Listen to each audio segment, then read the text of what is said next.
Well, hey, welcome to another Jeff Stuff. This is going to be a continuation of the last one. Why? Because it was my most watched. And when things get more watches, they get more criticism. And not necessarily criticism, some of it was. I did ask for feedback. So here's some things I missed on how to produce a stand-up comedy show. I said, am I missing anything? Someone said, how do you approach a venue? First, you just go in there.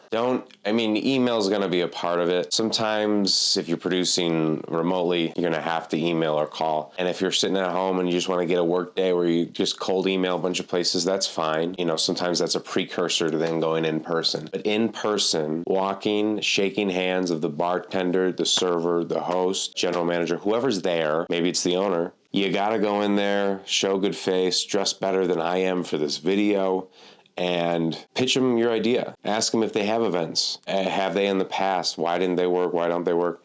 Get a read, on them as a person before you go fully in on your pitch. You don't want to start pitching and then find out they just hate and are against everything you're about and are about to share with them as far as your dreams and your passions go. In person is huge. You're going to figure out which venue you like based on how the room's set up, where other shows possibly might be happening in town on the day or the time of the month that you want to have your show run. Also, what area of town do you want to hang out in? Because if you want to hang out there, most likely other like-minded individuals also enjoy spending time there and will be walking down the street and say, oh, what's this? A little poster that says comedy, So in person is crucial. And I would get an email, get contact info. I'll run it by the manager. Don't do that. How many times have you said something similar? And boy, gosh, golly, does a lot happen in a day, let alone a shift at a restaurant or bar. And it's so easy to forget about you. It's so easy to forget about me when I go in and pitch a place. So get the info. Whether you're in person right away with the owner or you're following up, information bomb. Go through every possible question they could ask and have an answer ready. Because it's going to really show them that you're taking yourself seriously. You will take their show seriously. If it ever comes down to them being hesitant about what they're doing, just remind them that you're in their space and it's a privilege to be in there. All of your actions should follow that tenet. You are lucky to be there, so don't spoil it. Yeah, I think that's about it. And also, this is tricky sometimes. Try to get exclusive rights to produce comedy at that venue. It happens sometimes where someone will be producing a show, and then all of a sudden another comedian will start producing a show at the same venue. That is not the owner's fault. Owners do not know that that's kind of There's some venues that are built for that, like Wide Right here in Denver. However, if you're finding a venue that's not comedy related already, and you are producing a show there, and you are drawing from their audience to fill your seats, it's not cool if another comic comes in there and tries to start producing their own show. Boy, gosh, that sucks. Hopefully the owners see the value of what you're doing. Hopefully what you're doing has a lot of value. Get your ducks in a row early, as they say. Get them in a row right now. You don't want your ducks wandering and letting a little coyote eat your duck. I think that metaphor tracks. All right. The other thing that was brought to my attention was I didn't talk about marketing. That was brought up by my producing partner, Josh Emerson. He said, hey, great vid, bud, which is so him, but no marketing talk. And I said, oh, you're right. What you want to do is invest in a cool look. And by investing in a cool look, that doesn't have to be a ton of money. It can be time, though. It can be time-consuming to get a good aesthetic for your poster, your online presence. Do some research. What looks good to you? I'm not going to say copy exactly what other things are doing, but what are the key aspects of a good poster? A simple color scheme, maybe 3-4 colors, 2 primary colors, not a lot of information, maybe some faces, most likely not some faces. If the faces are there, change up the opacity. Make your information pop. within 3 seconds, as much as you spend on a post that you know nothing about, within that amount of that time frame, they should be able to know when and where your show and how they can see it. And by the way, a great tool for this is Canva. Today's sponsor is Canva. It's not. You can get a free tier, free use access out of Canva, and that's what a lot of producers are using. You can use Adobe as well, or you can just have a shitty poster. There are other options, I'm sure. I do not know of them. I recommend Canva. Market it by getting your online presence going. Wherever you're existing on the internet, have your show there. You got to create an event on a platform that exists, a ticketing thing. Even if it's a free show, don't just do a Facebook event.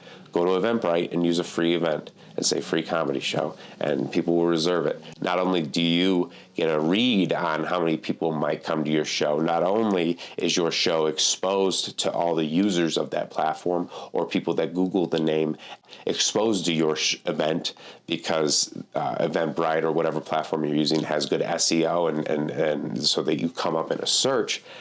You, with Eventbrite specifically, I don't know about all platforms, I think it's the case though, you get an email. You start building an email list, and all of a sudden, once you have like a good amount of numbers, or right away for the next show, start utilizing that email list, because they have the option to click, don't sign me up for future emails. So if you got their email, that means they didn't uncheck that box. They're not only interested initially right now in this moment, but maybe down the road, and they can always unsubscribe. So use that email list. It's taken me a long time. I heard someone else just plainly say that what I just said to you, that's not my thought, that's someone else's. I don't know, I can't credit them, but nothing is original, and except for your imagination. So that's what we're focused on right now. I like Eventbrite. I know there are other ticketing platforms. Deadroom Comedy, our group, we get an email every 2 weeks probably with a new platform or an old platform following up with an email we never responded to saying, hey, use us. There's never really that much of an incentive to use another platform. I think Eventbrite is right now currently in a city like Denver, maybe your city's different, Eventbrite is where our audience is going to look for something to do on a Thursday, Friday, Saturday, Monday, Tuesday, Wednesday night. Sunday as well. Did I say Sunday? I don't know. It doesn't matter. That's where they're going.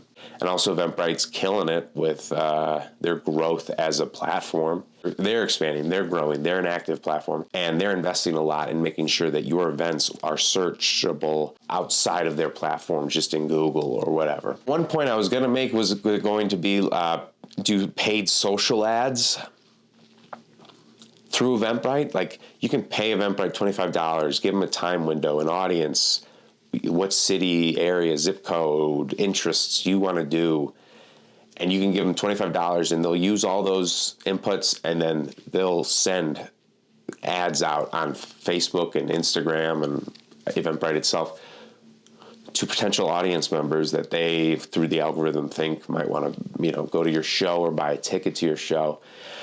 We've done that, and we've had a success as a production company. I don't know if the two go hand in hand, because we've only had 2 or 3 out of the last 30 campaigns, like paid social ad campaigns, be successful. So that is something I learned in the last week or two, almost last week.